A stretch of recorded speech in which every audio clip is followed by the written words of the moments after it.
What's up, guys? Today I wanted to quickly go over some settings in Callsling that can help you reduce the amount of incoming spam calls that make it to you or your clients. Now, there's no surefire way to get rid of all these calls, but some of these settings will at least reduce that call volume. So the first and most straightforward way is to blacklist numbers or area codes. To do that, you're going to come up to the Numbers tab here, then scroll down to Blacklist Numbers. This will bring you to your blacklisted screen here. I do want to note that when you blacklist numbers or area codes, this applies to your entire Callsling account. So all of the campaigns that you have within your account will blacklist these numbers. So from here, you're just going to go to the Add Number to Blacklist, and that will open up this menu here. From here, you're going to be able to either add a specific number. The use case for this is, say you have one caller continuously calling, they're clearly spamming you. You go ahead and add that number to the list, and Callsling's system will then block that number from calling any of your tracking numbers. Once you've entered the number, simply click Blacklist, and it will add it to your blacklisted numbers. The other method is to add an area code. Now, this does work for specific area codes, which you do risk potentially losing some legitimate out-of-state leads in this case, but more useful is for toll-free numbers. So if you wanted to blacklist 800 numbers or 833 numbers, you could do that here. And none of this is set in stone. Once you have entered your blacklisted numbers, at any point, if you go back to your main blacklist menu, you will be able to remove the numbers you have added, as well as the area codes that you have added.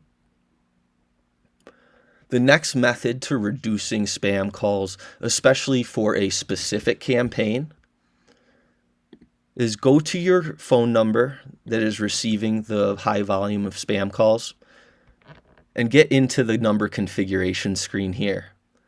Go ahead and scroll down to your IVR settings. These are settings like you've likely heard in a menu before, where press 1 for the sales department, press 2 for customer service, etc. But what happens with some of the robocalls that come through is as soon as they hit that menu, they disconnect. Another great use case for your IVR settings is, say you have a site that produces leads for multiple services. Say it's a landscaping site, but the client you're working with maybe only does lawn maintenance. You could then set up this IVR so that someone could press 1 for lawn maintenance, press 2 for hardscaping, or press 3 for sprinkler systems. You would then add the destination number of someone who does provide that service, corresponding to each of the numbers there in the menu. Once you have selected your IVR settings, you'll see a couple options pop up. The first here is the opening and closing hours.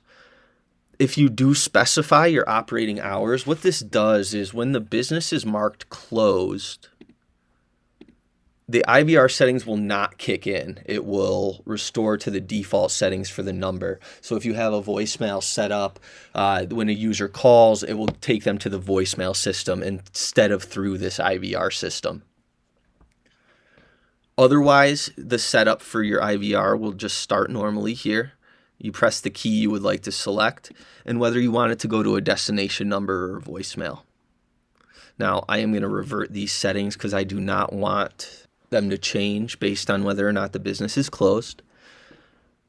And in this case, I'm just going to say press 1 to connect. I'll add my destination number here, and then click Update. Once that's done, go ahead and test your number, make sure the IVR settings are kicking in, and this should cut back on the amount of spam that this particular number is receiving.